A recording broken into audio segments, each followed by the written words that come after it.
Aries. Welcome to Pandora Astrology's monthly horoscope for June of 2022. We are the astrologers of Pandora Astrology. I'm Jamie Kell Miller. I'm from Berkeley, California. I'm Julia Mijas in Pioneer, California. Well, hey, Aries, this month's horoscope starts out with a focus on your finances and finishes with an emphasis on home life. If this horoscope brings up questions for you, a natal and transit astrology reading can answer all those questions and more. You'll find a link for that in the YouTube description below. Well, let me show you some more long-term things that you should be aware of. Most particularly the movements of Saturn and Neptune. And these two things do move quite slowly, but they're both turning retrograde this month, and that's why I want to tell you about it now. Saturn usually spends about 2.5 years traveling along through a house, and we don't know exactly when it moved into your 11th house and when it's leaving, because to look at that, we really need to look at your chart to know when those precise dates are. But I'm going to tell you about this anyway, because when Saturn goes retrograde, that happens on June 4th, you might really notice some shifts happening in your 11th house arena, which is friends, tribe, community, groups, the people of like mind that you feel a sense of belonging with, also your social media accounts and the networks that you have. So Saturn makes work of any area that it travels through. Saturn reminds us of what needs fixing, what needs shoring up, how to make this arena shipshape. Saturn in the 11th house may have you on a 2.5-year journey of culling some of your friendships.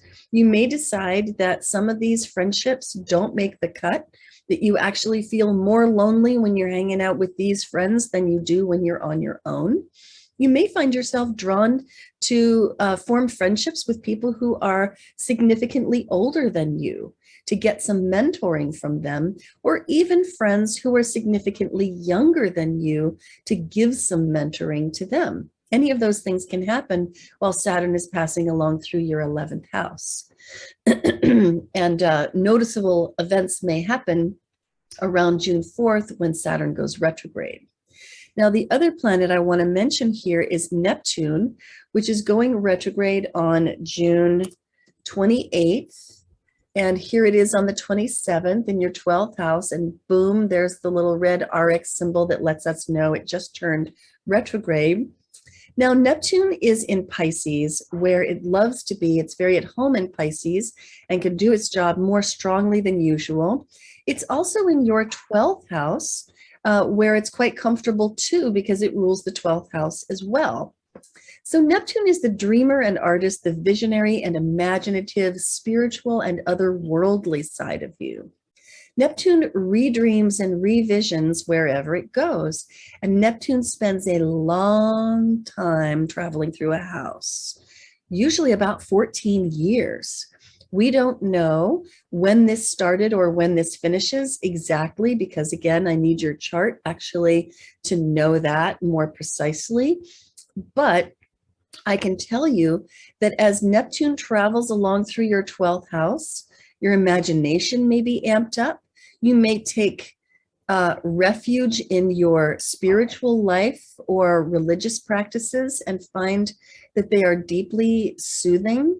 You may find that solitude is a real oasis and a place of spiritual deepening for you that brings satisfaction, but also a feeling of connection with all that is, a feeling of plugging into the divine, and even perhaps connecting with the spirits of ancestors who want you to do well in your life. And so you can get great metaphysical guidance during Neptune's 14-year passage through your 12th house. The last thing I want to mention just quickly before turning this over to Julia is that Jupiter, woohoo, this is so awesome. Jupiter has moved into your first house, bringing you a year of personal charisma. Now, again, we don't know exactly when it started and finished. Your chart holds the key to that, your personal chart based on your birth data, including your accurate time of birth. But I said a lot more about this in last month's May horoscope, and you should absolutely check that because this is worth knowing about. You can write your own ticket when Jupiter is in the first house. It's fantastic. Okay, Julia, what have you got to say about Mercury, Venus, and Mars? Wow, Aries, there's some good news coming up this month because Mercury is going direct, which is awesome. It's been retrograde last month and it's going to go direct on June 3rd. So that's really good news because when Mercury goes retrograde, which happens about 3 times a year, it's a time of review and redoing in rethinking in all things Mercury. And Mercury represents your mind. It can represent travel. It can represent your technology and communication as well. So Mercury has been retrograde in your second house. This is the house of your possessions, your money, your values too. So when Mercury's retrograde in the second, it can be a time where you might be reviewing your finances. Maybe something's not quite adding up and you have to kind of go over your bookkeeping. It could be a time of maybe misplacing one of your possessions as well, or a lot of like rethinking your stuff. Like, do I really need this car right now? What should I do with it? Mercury retrograde is probably not the best time to sell because buying and selling are represented by Mercury. You might want to wait until after the transit is over, after the 3rd for that. And yeah, but Mercury in the second house retrograde can also bring up miscommunications over your values as well, whether they're political, religious, or family values. Now on June 13th, Mercury is going to jump into your 3rd house while it's going direct. And the 3rd house is the house of communication. It also represents your siblings, your neighbors and neighborhood, writing and learning. So there's a lot of overlap between Mercury and the 3rd house. They represent many similar things. So Mercury in the 3rd from the 13th onward is going to be a great time if you're in school either, or if you're writing. You can get a lot of productive work done in all things Mercury, learning new things, writing, editing. Mercury in the 3rd, you might, if you have any brothers and sisters or neighbors too, you might have an increase in communications with them. Maybe they're reaching out to you, texting you, calling you, but there might be a little bit more activity, social activity going on in your local surroundings. It's also a great time to take a little trip because Mercury represents travel, like to nearby places, and the 3rd house represents your local surroundings. So good time to run off to the park, go to a beach, get a change of scenery. And I'd love to say a few things about Venus every month because Venus represents our relationships. People tend to be pretty interested in hearing about their relationships. Venus also represents harmony, art, beauty, and pleasure. Wherever we have her, we could be feeling some pleasure.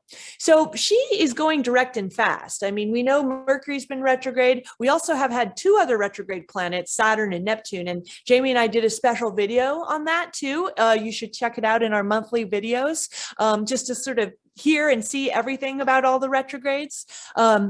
But Venus, she's going direct and fast, and she starts the month in your second house. Again, that's the house of your possessions, your money, your values. So with Venus in the second, and Mercury's in there for a little while too together, big focus on your possessions and money. This could be a time of maybe acquiring new things. Maybe somebody gives you a gift, or maybe you get like a little bit of money luck. This could be a time where you get a little raise, or maybe expand your business in some way. Venus in the second loves to spend her money, especially on art, luxury, beauty, fashion type of things, because those are all represented by Venus. And then on the 22nd, Venus will be joining Mercury in your 3rd house. And Venus is going to be adding a little of her luck, pleasure, and harmony to 3rd house activities. So again, if you're writing something, this is going to be a great month for getting a lot of work done, whether it's personal writing, professional writing this month.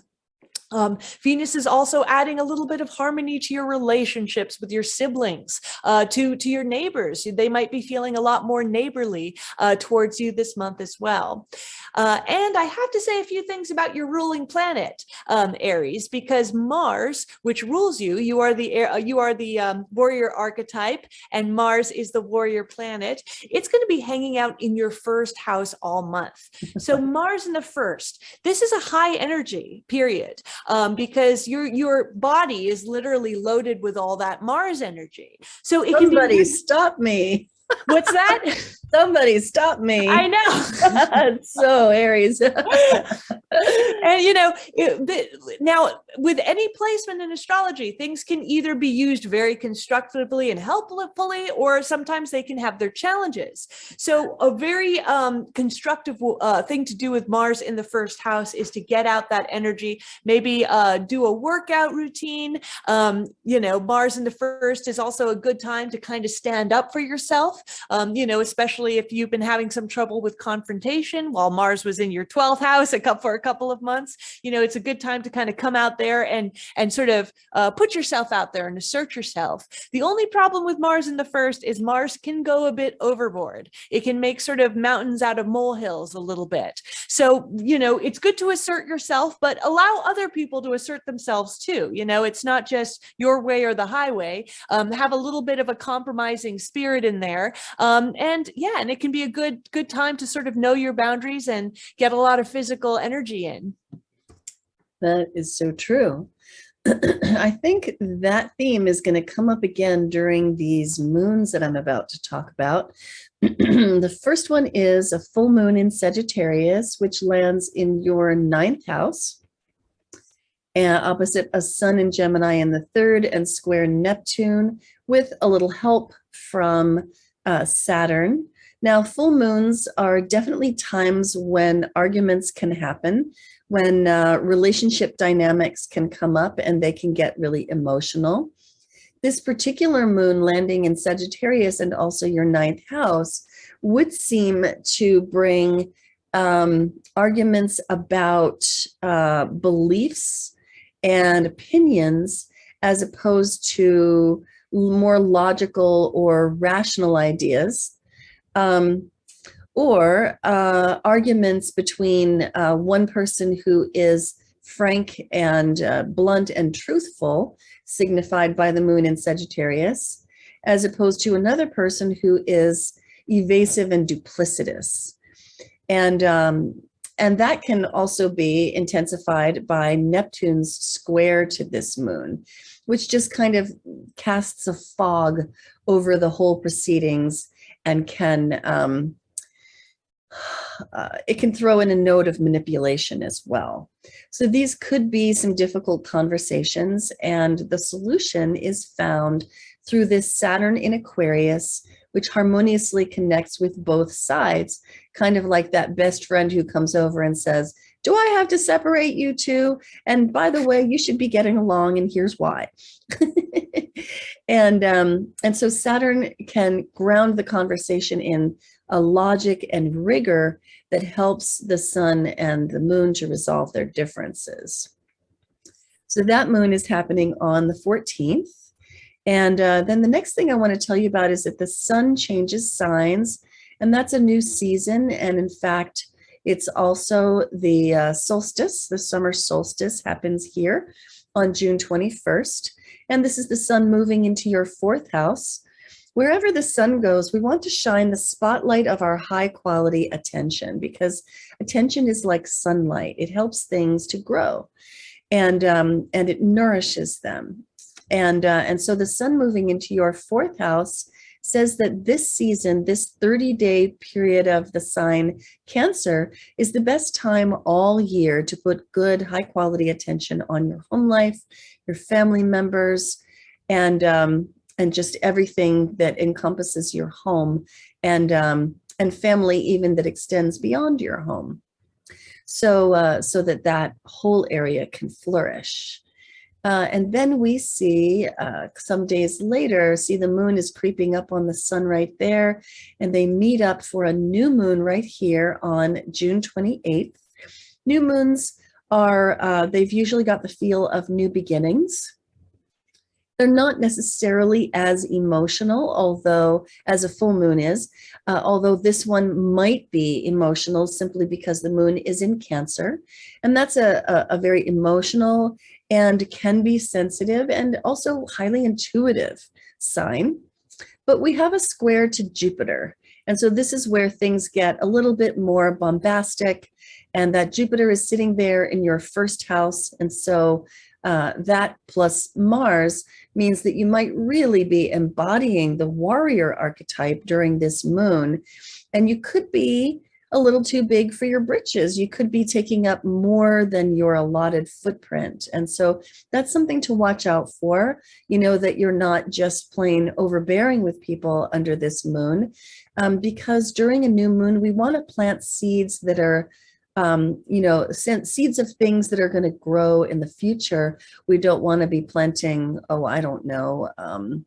seeds of being overbearing and difficult.